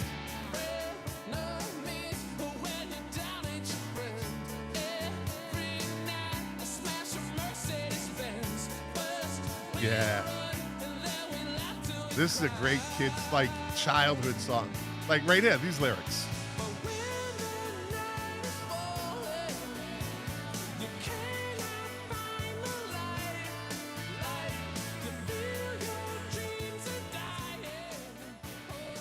So do we have to talk about the end of this song? Yeah, let's go. Let's jump to the head. Let's jump to the back. I love that he fucking dogs them all because he's right.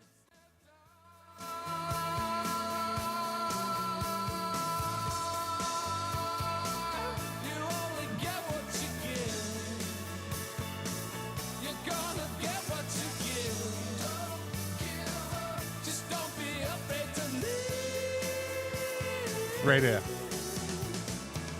Health insurance, rip-off lying, FDA, So he big says bank health is insurance- buying, big computer, crashing, dining, cloning while they're multiplying, fashion shoots of Becky Hansen, Courtney Love and Marilyn Manson. You're all fakes, run to your mansions, come around, we'll kick your ass in. Right?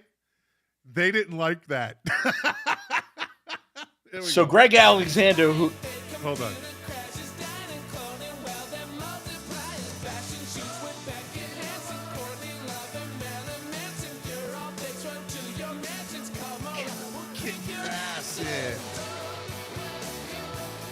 Yeah, they didn't like that at all. He's right. Beck was a fucking sellout as soon as he fucking made it.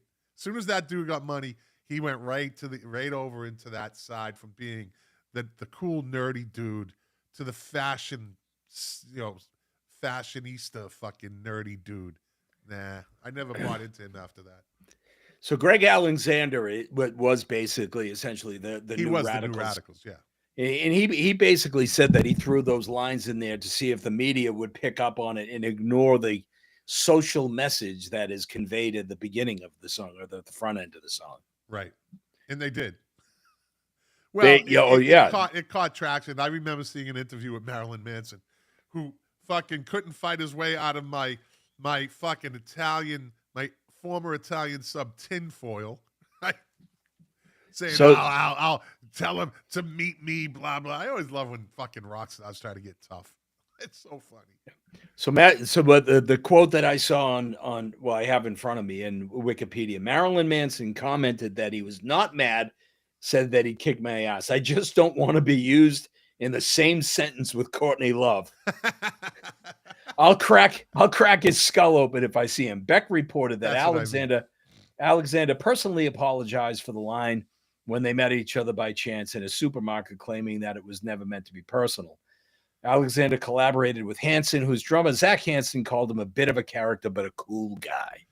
And he never really made it after that. He was too. Well, they said he was a wild card. He was a wild. There was one other song off that album called Somewhere We Go. Yeah, something like that.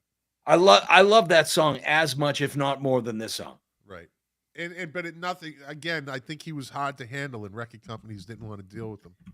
Well, Because I think like he made. Hanson said he was a bit of a character. I think he made this one record and he left the music business. Well, I'll give him credit. He was wearing the fucking bucket hat before that whole, early '90s or early '90s, late '80s, Manchester scene when the bucket hat became like a big thing. To where even Oasis was wearing them. Liam Gallagher was wearing them. The dudes from Stone Roses, the drummer was wearing the bucket hat. He was wearing that shit too. Someday we'll know. The second single off of that record is one of my favorite songs. I love that tune. It's a beautiful song. Let's play it. What's the name of it? It's a beautiful song. It's called Someday We'll Know. It's a beautiful song. It's sentimental, but I like. Don't start getting gay on me now. Let me see. Someday we'll know. Yeah, I said that. So what? We'll know. Well, this whole you've been just set free, haven't you? I have. It's a new time. Ah, beautiful song. 90 miles outside Chicago. Can't stop driving. I don't know why. Gay? So many questions. I need an answer. 2 years later. Nah, it's a good song. On my mind. Get to the chorus.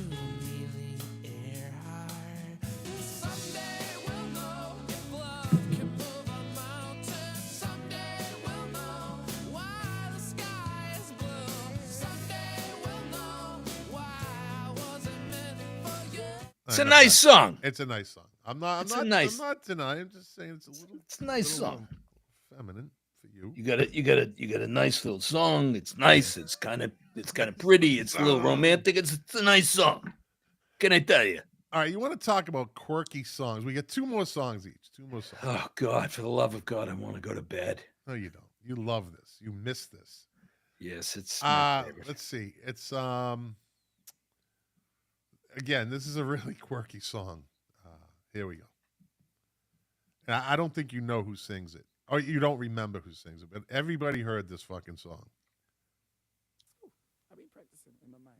Came out in 94. Catch the vibes, the reggae and the ragtime. Catch the vibes, catch the vibes. There we go. Cause it's Lucas with the lid on. Catch the vibes, catch the vibes. It's going to pick up. Cause it's Lucas with the lid on. Sound, sound, sound, sound, sound, sound. Watch me now, you hear me now. Hit it. Whatever bubbles, bubbles up. Whatever bubbles, bubbles up. I feel. Whatever bubbles, bubbles up. You ever hear this song before? I don't think I know this tune. It's Lucas with the Lid Off by Lucas. Nope. This one got by me.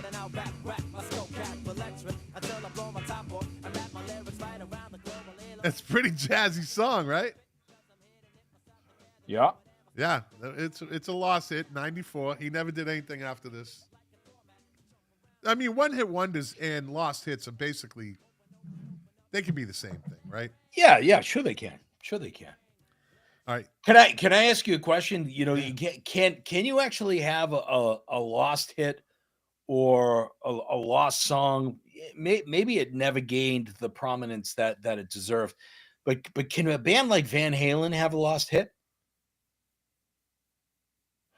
Can a really popular band So if I were to list a bunch of Van Halen songs that are lesser known, do they qualify?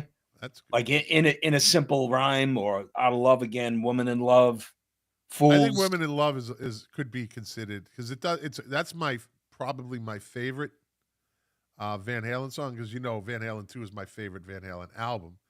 Um, and "Women in Love" is probably it's my favorite song off that album, I believe. So, but you never hear it played. So I think you just you just answered your question. I think there are songs like that and so think about that, right? Let me see. Why? Where is it? Here we go. Why do you never hear this song on the radio? Right? Love that. Fucking great song. What doesn't it have that's not radio appealing? And it just never got pushed. It never got, but it was played, but it wasn't. Such a great song. It is, and it's not David Lee Roth's like out of control. David, he's actually really singing. Like he actually performs.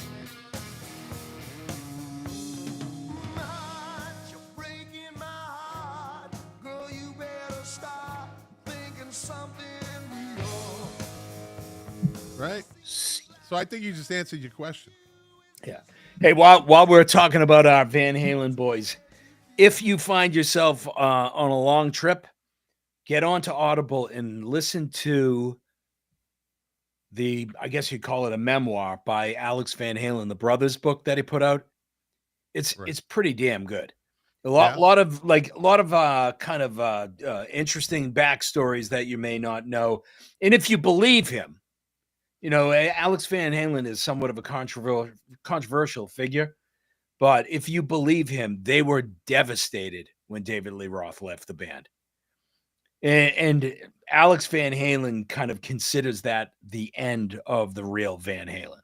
Well, it was. I mean, I held strong for years until then I started to appreciate when all the luster died down from Van Hagar and a couple albums in and everything kind of the dust settled. Then I went back and started to appreciate Van Hagar, but. Yeah, they watched they watched their fucking ATM or the money truck back out of their fucking bank instead of back into their bank. I mean, they did pretty good. Well with Sammy, but they didn't know that at the time, so that's the thing, right? Yeah, I mean, I mean they had a very, very lucrative and successful career with Sammy Hagar, but in terms of like what's aged well, like the first. What is it? Not David Lee Roth. No, not David Lee Roth. But those original Van Halen albums have aged so much better than the Van Hagar stuff. So there's a decade difference in there. I mean, they were they were legendary for their first 3 or 4 albums, right? Or if not all their albums, all the way up to 1984. I mean, they were all big sellers. Yeah. They were a Van Halen. They were the epitome of rock and roll at the time, right? So that shit's never going to get erased. Just because they feuded, it wasn't erasing anything. Now, when you start the second generation of Van Halen, they got new fans, right? So they did. And look, there are people out there that like the Sammy Hagar stuff better. I don't know. Wait a minute. Is that Scott the engineer? It is. Scott the IT guy. Scott the IT guy? What? He says, "Hey, Peaky Blinder, I have a project. I have a projector for you." All right. Thanks, Scott.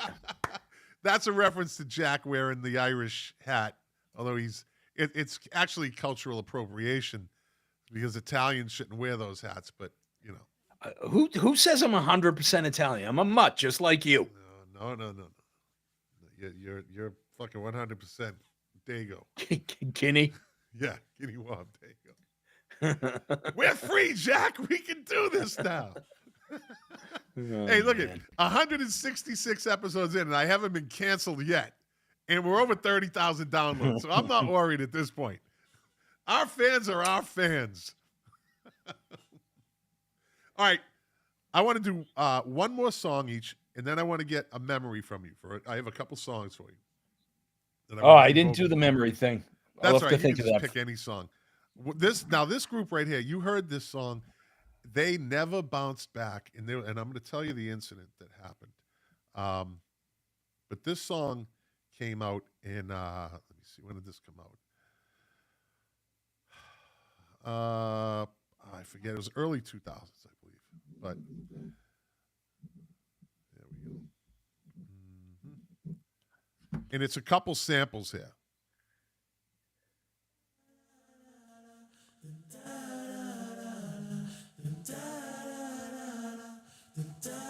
Know it yet?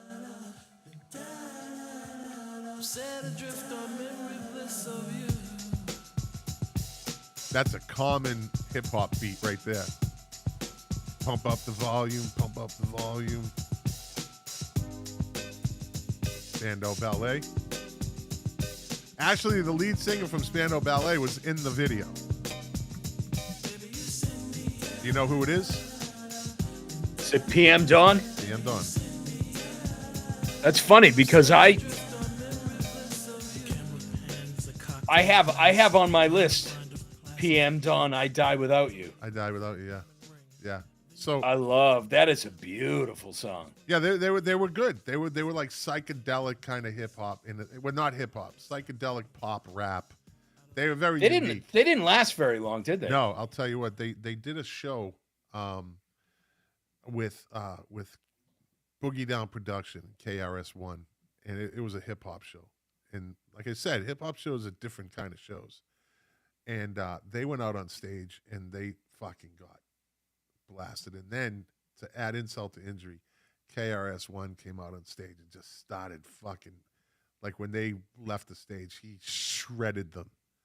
Like, who the fuck are they? Like, what the fuck? And they never really recovered from that. Like, That's too bad. Yeah. And these dudes are brothers. They were like fucking mellow. They didn't need. Yeah, like, they had no beef. You know what I mean? We're not looking. Yeah, for they had problems. their own thing, man. We just want to do a show, but no, you can't. But you got to know your audience. That's a big. You mean know like your audience? You mean like when the Rolling Stones Prince out there? Oh wait! Scott, the IT guy. Speaking of cultural appropriation, House of Painter. Yeah, I'm fucking Irish. I'm Irish. Want to see the big fucking Irish pride tattoo on my leg? I'm Irish. Don't start trouble. Look at this dude. He picked up right where he left off fucking 2 years ago. 2 years ago. Picks right up where he left off. Yeah, I'm Irish. House of Pain. Irish. Right? Oh man. What are you So looking Prince, at, Jack? I'm just looking at PM Dawn. So it's by the brothers. Yeah. Atrell Cortez, known by his name Prince B. Yeah. He actually died. Yeah. He died in fat guy, the fat one. 2016. Yeah. the fat guy. The fat one. Oh, there was a fat one and a skinny one. That's how you can separate them. He's the fat one. What a great guy you are. I'm just, I can tell you. Yeah, what do you want me to say? The guy that should have taken Ozempic? What do you want me to call him? Yeah, the fat guy. He died. Yeah, he deserved to die. Well, Fatty. It's like Fat Luther and Skinny Luther. That's how you define Luther's career. Oh, is it Fat Luther or is it Skinny Luther? That's how you define the Luther Vandross career. Am I wrong here? No, I'm not. That's why the sandwich, the Luther, was created. Someone said, why'd you call it Luther? I said, because this is a sandwich that Luther Vandross would have eaten. Fat Luther Vandross, not skinny Luther Vandross. I just find it funny. Like we talked about them being kind of like a beautiful mellow band, and I didn't know that he was dead until I looked at it. I was like, oh, that's too bad. And you're like, oh yeah, the fat one. That's a fat one, Yeah, the skinny one. of course he died. That's how you differentiate them. Yeah, of course he died. What do you think? The skinny one? Skinny one's going to live till he's 105. He's still alive. He's still alive. Still alive. Oh yeah, So, fat one. There's that. Yeah, All right, fat one. let me- By the way, Luther Vandross, fat. He's dead. He You know? died skinny, but he Yeah, died. Leslie West, big rock star, right? Fat, Mountain. died. Fattest mountain, dead. Meatloaf, dead. Dead. Yeah. You want to name all the fucking fat guy? Roy Clark, dead. Mama Cass. Dead. Ham sandwich. No, she I did know. not. I knew you. I could have fucking bet my fucking pension on that. She See how I did said not pension? die 'Cause I'm from choking retired, on a Jack. ham sandwich. Someday you'll say the word pension, but not now. You're still on paycheck. See, there's a difference. Yes. There's a difference. Not yet. How many more years? You're I gonna don't be know. We'll 60. see. You're gonna be 60. I'm gonna be 60 in like a little bit more than a month. You gotta fucking stop. You gotta fucking don't go to like everybody else. I know we're not gonna talk about your personal, but I don't want to be fat. I don't want to be fat and dead. you want to be fat, Jack? Fat and dead. That's how you'll be defined. Oh yeah, Jack's dead. What? He died fat, Jack, right? Not the skinny Jack, right? Oh yeah, Jack. Yeah, let me do his eulogy. You know, he was fat. I thought this motherfucker, Scott, the IT guy. I thought you were Canadian. What the fuck? Are you out of your fucking mind? Do I look like a passive beta male to you? Because all Canadians are beta males. Did you? Wait a Did minute. you- Like did- beta. did- When you say beta males, are these like pathetic people Yeah. that spend most of their Soft- time online? Soft men. Soft men spending most of their Soft, time in a emotionally- basement. No. You know, on online. You know, just worshiping. Comic book characters and video games and stuff like that. No. There's another name for them, but these those are incels. You're talking about incels. Incels. Yeah. Incels Hey, can is all you those. do me a favor and look behind you? Yeah. Fucking Iron Man is the shit. You know why? You don't have one. Iron Man, light up, turn on. There you go. See that? See? Wow, Fucking right. that's Fucking amazing. right. Yeah. Yeah. You wish you had one. I do. I You do. do. And a Hulk, a life-size Hulk, and a life-size Spider-Man. If I had more room, like I know I got a big house as it is, but if it was bigger, I'd have the Thing. Or I'd have more than just what I have. Yeah. And my wife loves them too. I'm So, sure she does. That's really what Sure matters. she- All right. sure she- I'm going to ask you for a memory from this song. All right. All right, get your shit together. You ready? We're separating, moving to a new segment. What memory comes up when I say the Hooters and we danced? Live Aid. Ah, They were one of the first bands that played. They weren't the first band, but they were on pretty early in the bill. And I remember them playing in Philadelphia. It was fucking hot as hell. 90, 100,000 people in there. I remember, that's what I remember about the Hooters. What about you? the Hooters reminds me of college. Reminds me of college. Just that's when it was. I mean, yeah, partying and so. but it So was a you good you probably have 100 memories related to this song, but what memory jumps up in front when I say Stairway to Heaven? Oh, the fucking junior high Yeah, being up in the bleachers Yeah, with all junior your high. buddies. dance, yeah. And every time I hear a song from Led Zeppelin's first album, Ricky Collignon's Living Room. Ricky Collignon's Living Room. We fucking wore the grooves out of that fucking album in his living room. Smoking weed, drinking beers on a Wednesday afternoon during the school year. What were we thinking? Today it's fucking ketamine and Xanax. These fucking kids. All right. Phil Collins, Take Me Home. I remember I had the cassette single for that in my 1981 LeBaron, Ah, driving back from working at Blanchard's Liquors. as we spoke of last week. Yeah. Nice. It Nice. reminds me of New Jersey.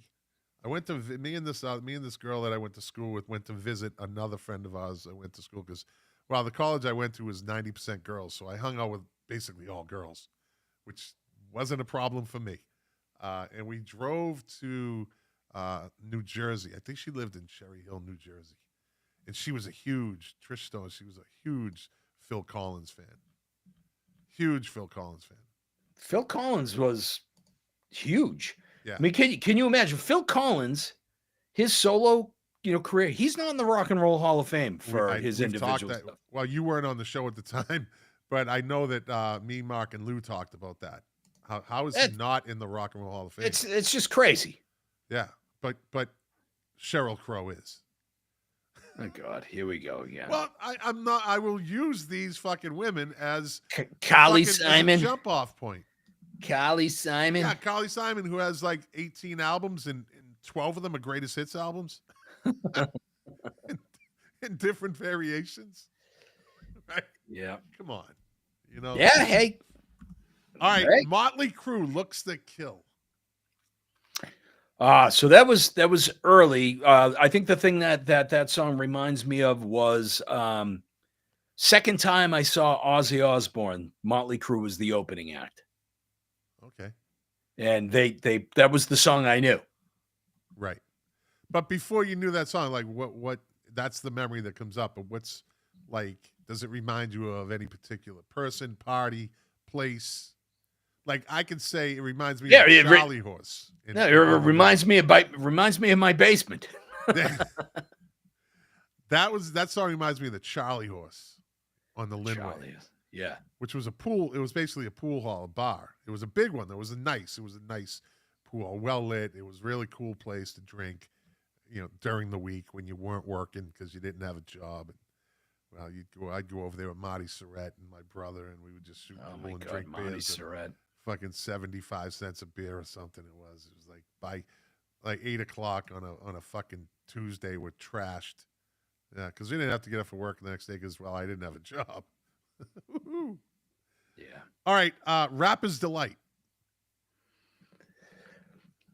You know what? You just said it. The Linway. I remember my father used to drop us off for the afternoon. When disco was kind of like the big thing. New York had Studio 54. The Linway had Studio 4. Yeah. And we used to, and they always used to play that. And I also remember that was another one that was played a lot at the junior high dances. Yeah. That reminds me of the original Funhouse with Joe Mack, Marty. They used to have these parties and, like fucking, it was just crazy. And everything would be Led Zeppelin, Rolling Stones, fucking Cream. And then this song came on one night. Someone had the fucking, because it was a full LP, right? Long play. And the place, it just fucking changed everything. You watched all these white kids literally fucking just go, damn, wow. And everybody loved it. Like, no, even the metalheads are there. Like, you got to love this song. Yeah. It was That's so great fucking too. unique. You know what I mean? It was infectious. It's just great too. All right, one more. Oh, give me a song. Do you have a song for me? Anything?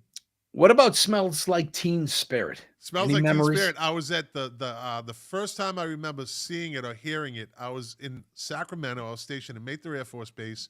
I was still drinking at the time, I believe.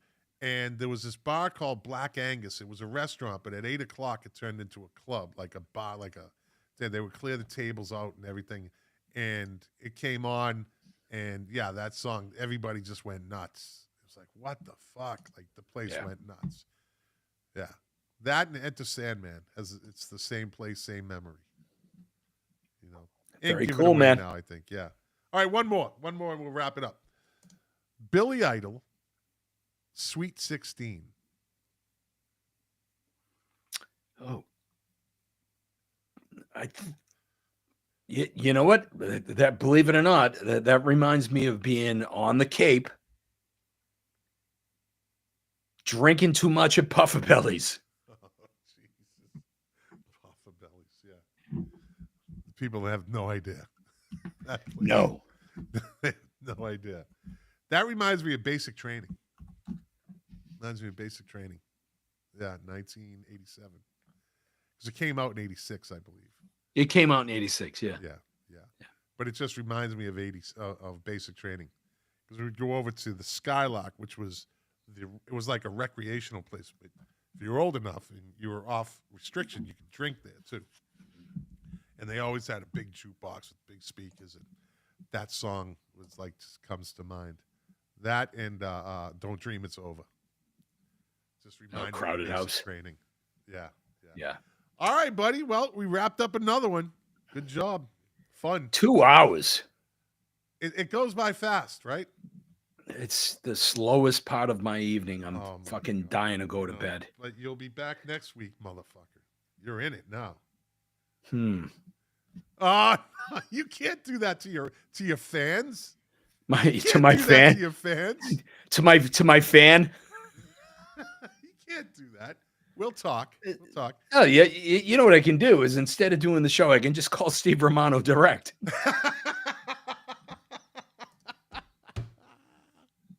And just get ribbed by him on that one. Yeah, That's all. Throw it all at me. I don't have to do the show anymore.